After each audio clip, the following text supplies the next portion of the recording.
everyone. Great to have your company again for Northern Dreams. Of course, previewing the TAB Northern Winter Series. It's upon us again. You wouldn't think it's 12 months since we last spoke. We had a lot of fun last year. We intend to have a lot of fun this year. And, well, really there's no show without punch, is there? And the man that told us all about the horses up north and knew exactly what he was talking about last year was Chris Nelson, and he's here to join us again. Welcome to you, Chris. Thanks, Simon. Look, it's terrific to be back. I wish it was under better circumstances. Unfortunately, we're all doing this from our studies or our lounge rooms or whatever, but the show rolls on and cannot wait for the series to kick off this year. How have you spent the time? I mean, it's sort of hard to believe, I suppose. Last year we were wandering the plains and we were freewheeling, and we were human beings that were living lives that we were used to.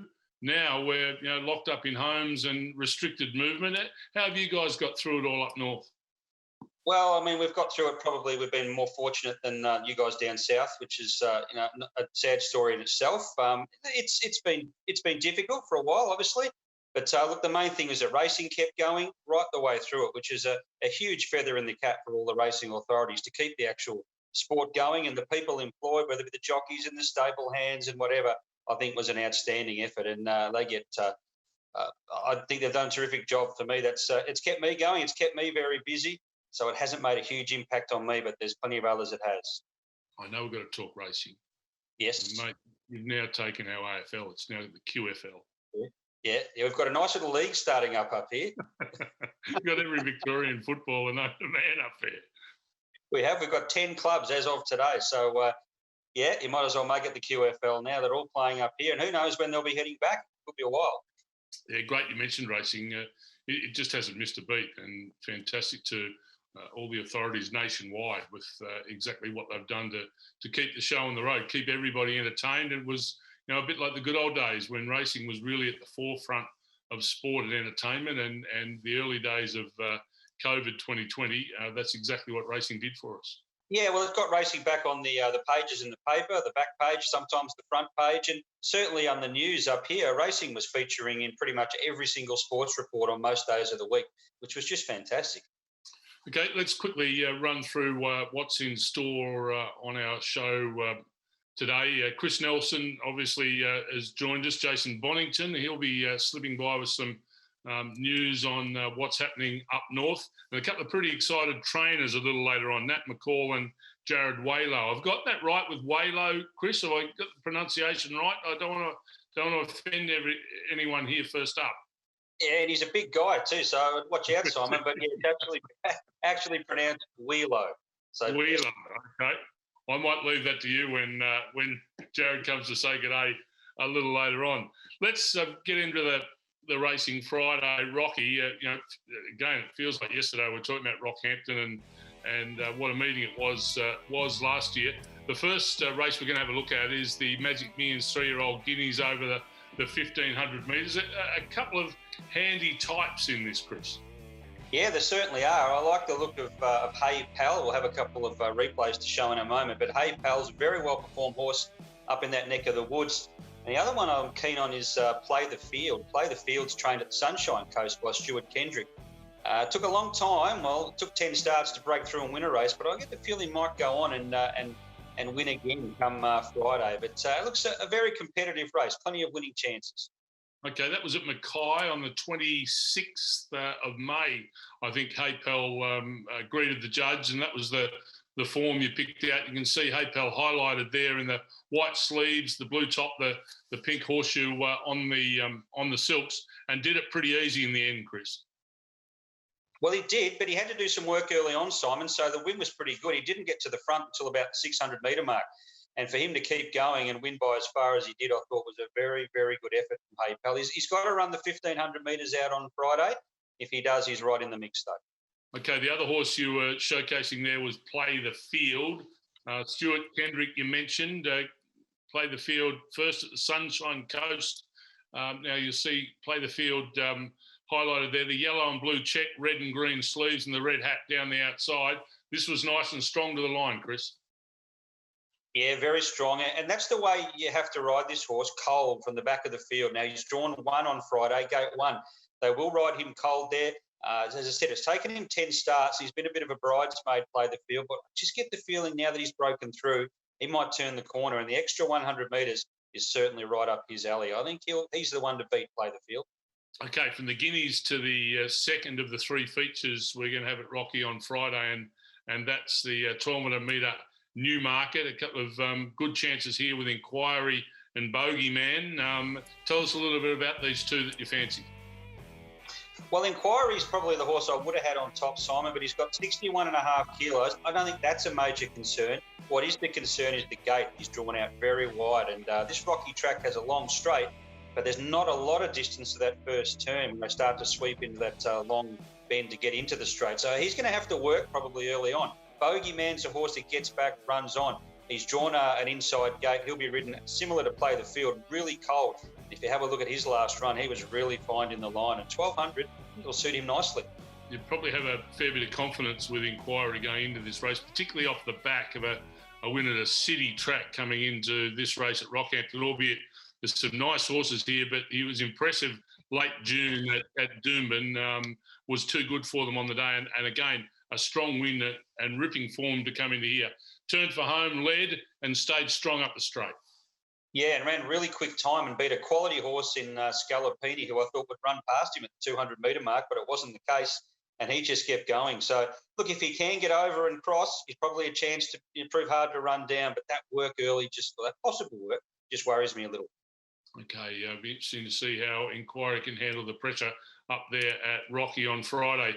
Bogeyman, you mentioned. Lindsay Hatch is the trainer of Bogeyman. Sixth at Eagle Farm early July. Is that form going to be good enough to shake and rattle this field on Friday? I think it is. I think you'll be able to get home over the top of them. Like the long Rocky straight, the 1200 metres, the likely good speed early on, I think that'll play into his hands nicely, Bogeyman. I think he's a great chance at a good price. Yeah, and he finishes off well and nice hit of the line there at his last start at Eagle Farm. Again, you know, that city form coming up to Rocky, you expect it to hold? I do. I mean, we saw it last year. We saw Silvera win the Rocky Cup for Tony Gollan, and all those horses who can forget Cool Chap, Simon, performed well, of course, last year also. So. And he's still going around too, by the way. Oh, is he? Oh, yes, I couldn't knock the horse more out, I think, last year. So I look forward to him at some stage in the next 5 or 6 weeks popping up and saying good day. What do you like in the Newmarket, Chris? I like Bogeyman. I think you'll be able to get home over the top of them. I'm banking on that pace being strong early, and I'm banking on Inquiry doing a bit of work. So I'm with him. Inquiry certainly for second. 2 Raiden and 3 Master Jamie are also chances. It looks a great first 4. Okay, yeah, very good and strong competitive race for Newmarket. Let's go to the Cup, another very competitive race, full field. It looks an absolute beauty. It does. There's some wide gates amongst some of the main chances, and the one I like, Spectroscope, certainly has drawn out in the car park. It's good to chat to Nat McCall shortly and get her idea of what she's going to do. Obviously, they'll have to ride him back, but yeah, it looks a wide open race. The one thing we do know is that Absolute Artie, who's a speedster, he loves to run along in front and do his own thing. He'll be out there doing that, so he'll make sure there's good, genuine speed in this race. Okay, well, let's have a look at a couple of the lead-up races here. You mentioned Spectroscope. Natalie McCall joining us a little later on. Comes to this race off a 7th at Doomben late in June. You'll see here on the replay the yellow and the red checks. This form good enough to hold Spectroscope up there with a chance of a top 3 finish in the Rocky Cup? I think so. Look, he missed the start of length that day. They didn't go overly hard in front, and he still made good ground late, and he wasn't really pushed out. He's not the sort of horse you'd have your last few dollars on, that's for sure. But look, he's got a good chance dropping in grade, and he's been threatening to win a race for quite some time. So, yeah, I think he'll run very well. Absolute Artie, you've mentioned. I can tell in the tone of your voice that the Artie's the one I think you're going to want to be on in the Rockhampton Cup here. In the blue and yellow, winning the 7th of, well, only last week, winning here at Rockhampton. So taking winning form into the Cup. Yeah, he does. And look, he's the horse they're going to have to run down. Will they take him on early? Will they put pressure on him? Well, that remains to be seen. If they do, then probably sets the race up for something coming from the back, such as Spectroscope. we'll see how it pans out. A very interesting cup. But I've actually, Simon, I'm going with Spectroscope instead over Absolute Artie. I'm going to put Kelly Schweeder's Mag stock in for third. He'll love the big wide open spaces at Rocky, and Balboa Rocks number 2, who just loves this particular track also. Again, it looks a good first quarter, man. Okay, Spectroscope from the boss. Hard word to say. I think particularly late in the day after the Rocky Cup has run. 9-race program at Rocky on Friday. It's going to be an absolute beauty. And Chris, I don't really ask if I can take you back to the Guineas. What did you like in the Guineas? Did you tell us what you liked in the Guineas?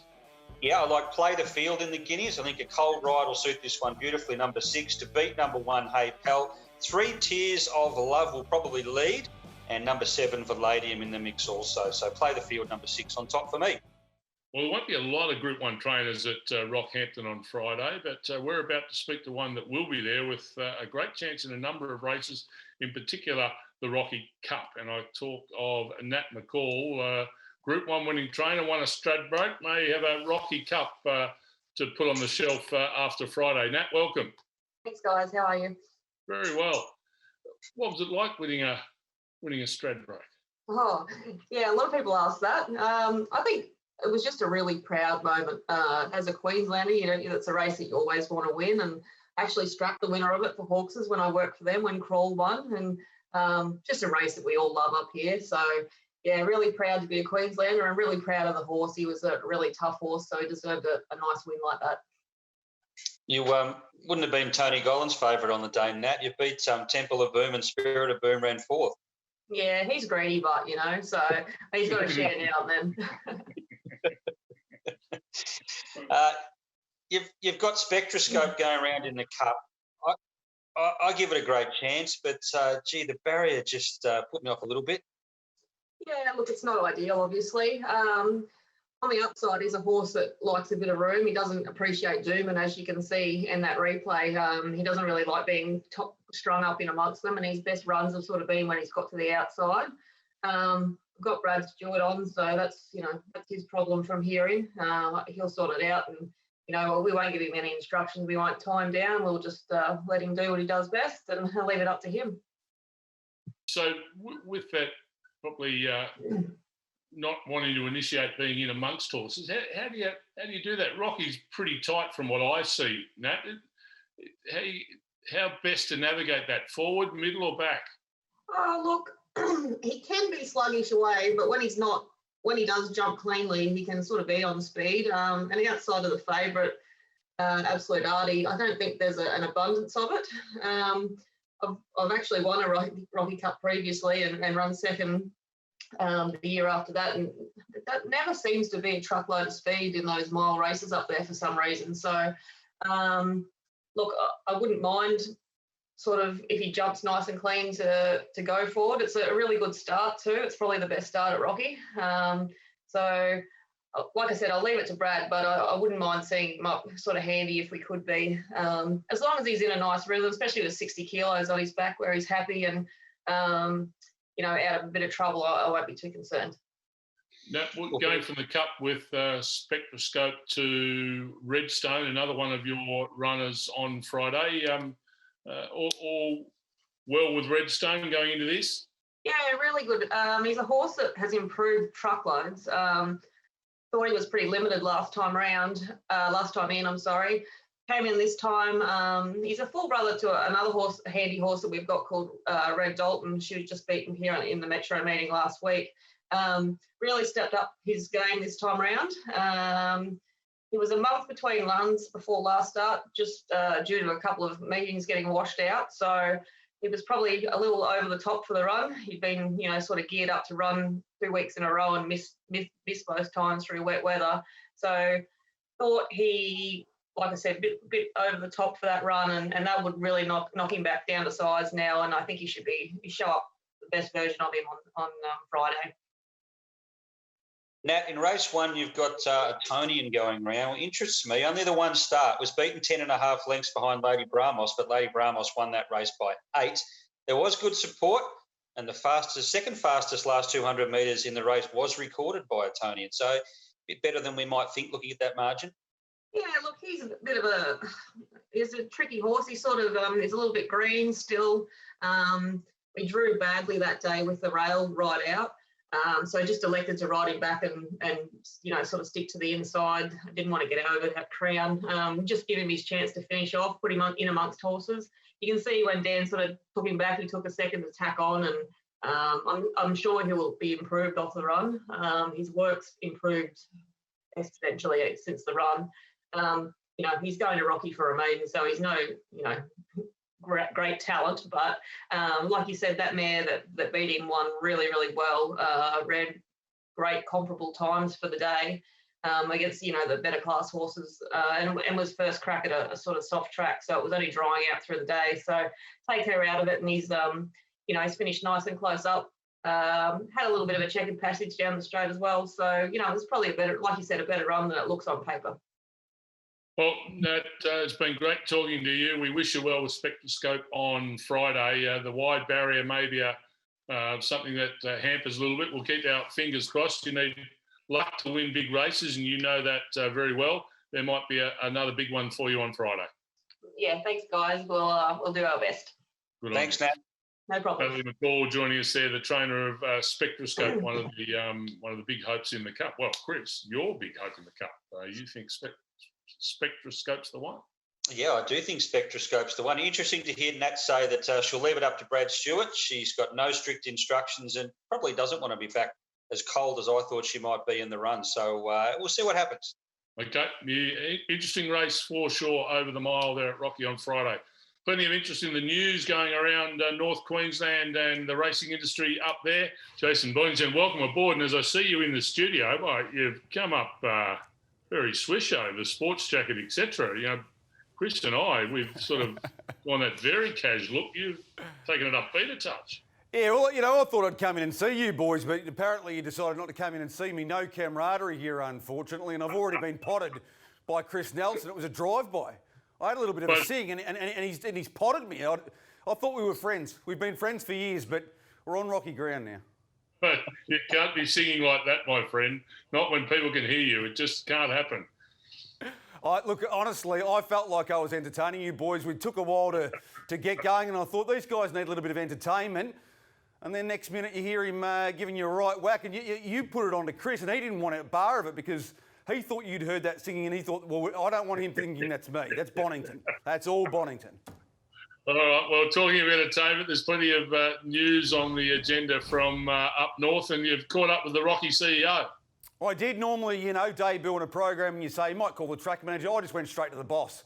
I went to Tony Fenlon, who's the Rockhampton Jockey Club Chief Executive, and he had some good news, 24 degrees for Rockhampton Cup days. What's forecast? A little bit of rain, soft 5 will be expected for the track. So perfect conditions, you'd think, for magnificent racing, I should say, and even more good news coming in terms of the fact that crowds will be allowed probably around 400 in total, and they've got to be 4 square metres away from each other. So the social distancing protocols will be in place, but they will have a crowd there at Rockhampton, and they've put on a special deal. For the first 150 that get involved, there'll be designated seating for $25 to go to Rockhampton and really enjoy the day. So while in Victoria, we can't do anything, we're locked down, we can't enjoy life up in Queensland, it's going to be a wonderful day there, and they're going to get a nice tidy crowd because they've been able to get to a situation where these protocols can be put in place.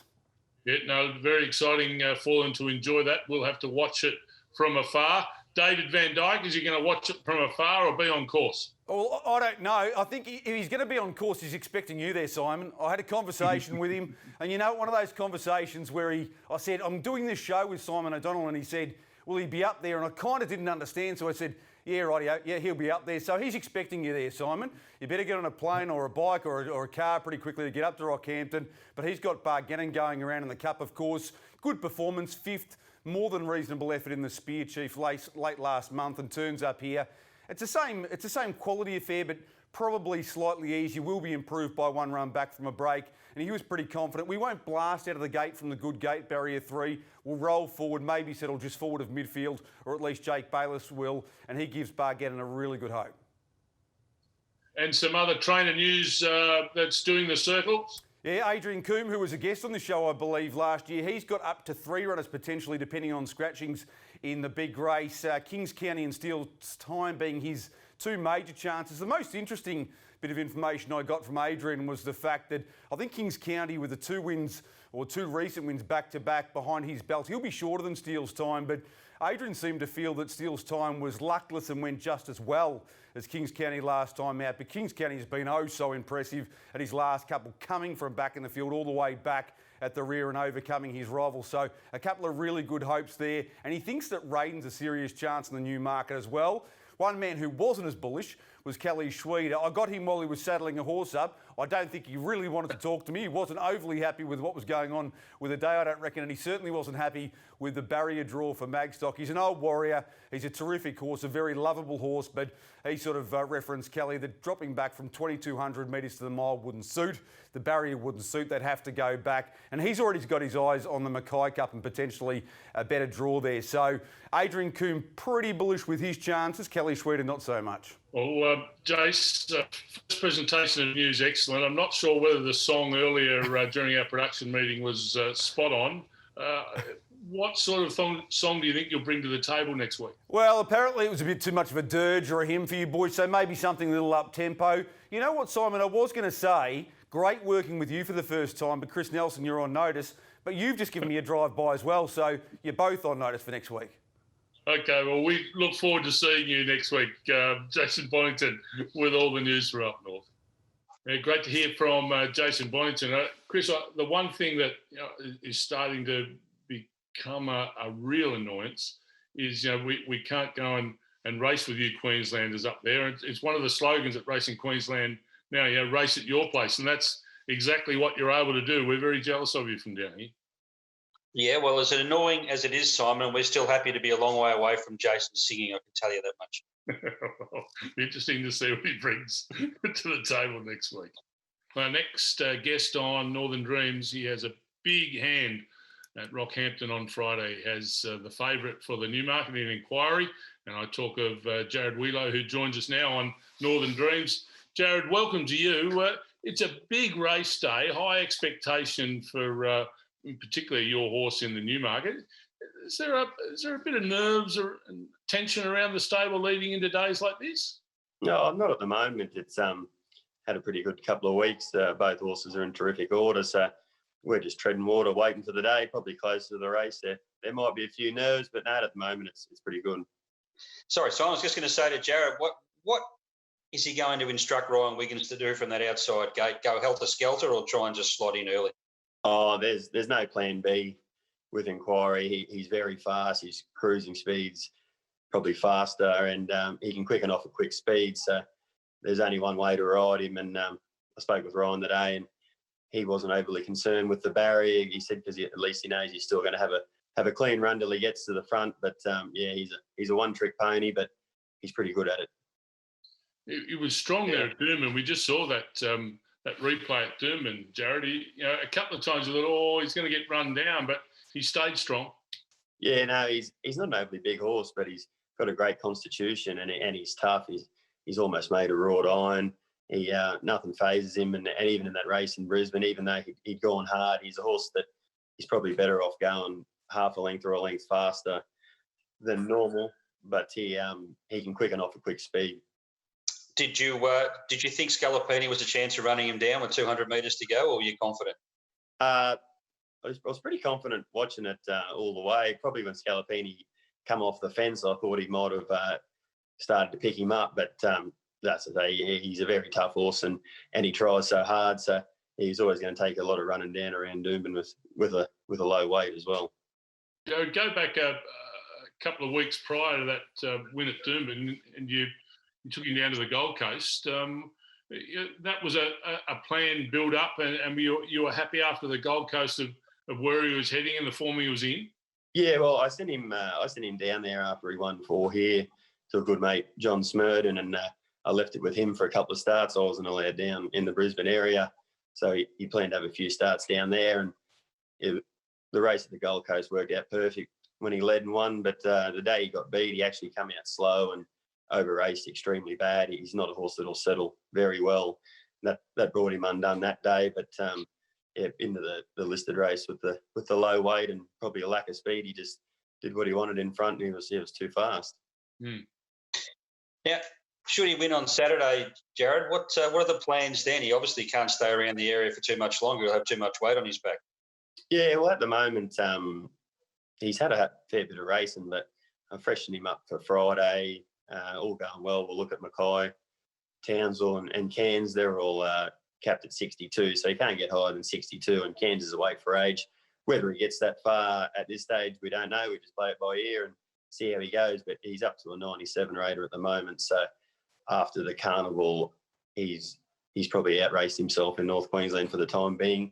I haven't spoke to the owners about what they'd do, but I'm assuming he'd go to the paddock and head back down south at some stage. Jared, it's a busy day for you on Friday at Rocky. You've got other runners as well. Let's have a quick look at them. North Africa, where do you sit there? Yeah, no, he's a horse with good ability. Probably first up, second up record wasn't all that flash, so we've got those out of the way now, and he should be ready to peak third up, and he's got the ability there. When you go through his Melbourne form, he's just got to produce it on Friday. Well, I'll let you in on a bit of a secret, not on North Africa, but on your next one. We're just watching North Africa here perform for you in the lead-up race to Rocky. The one I'm interested in, I don't know if he'll break into song, but Chris Nelson, when we were setting up our video, our link up earlier, I could hear him singing in the background. He likes to sing, so I'm sure he'll want to talk about Only Want to Sing. Yeah, well, actually, that wasn't me, Simon. I thought it was Jason Bonington doing that singing in the background. It sounded more like some sort of hymn, but anyway, I don't know what it was. I'll have to check that out. But the horse, well, he's been a revelation since you got him off Kelly Schweida. Yeah, we bought him relatively cheap off Kelly. He's a good family friend, Kelly, and he always finds one for us to buy to bring up here. And he always had good ability. He'd run a lot of placings, but he placed in town. He had good Sydney form. He was still racing in races that were well out of his grade when we bought him.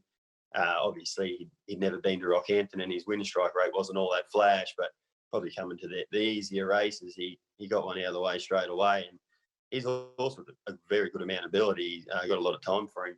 He's getting up in the weights now, and 64 on Friday is not ideal, but it's the right race for him. He's just got to lump the grandstand. A loose turf, one of your other your runners as well, Jared. Thoughts there? Yeah, well, he's always been a very consistent horse. I bought him very cheaply out of Melbourne a few years ago, and probably his form this prep's the worst it's been, but we freshened him up and just tried to start again a bit. So he's had probably nearly 5 weeks between runs. So hopefully you come back and produce what he has been over the last few years. And the last of your runners at Rocky on Friday is Charles Seven. There's a bit of a story around Charles Seven? No, not really. He was purchased by one of my owners from the Godolphin draft in March.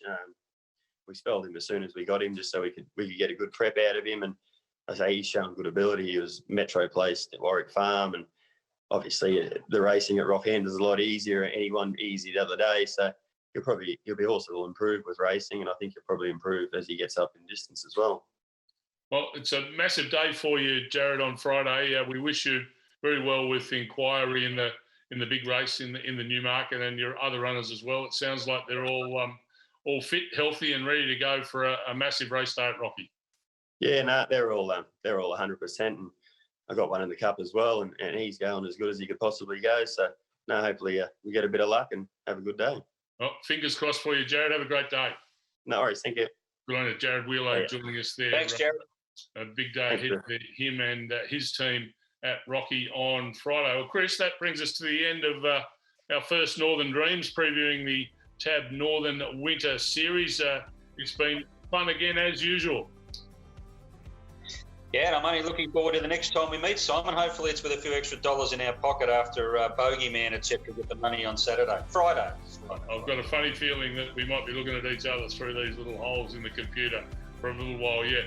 Maybe all the Southerners' fault, not you Northerners. But we'll have a great time up north. Thanks, Chris. We look forward to seeing everyone again next week.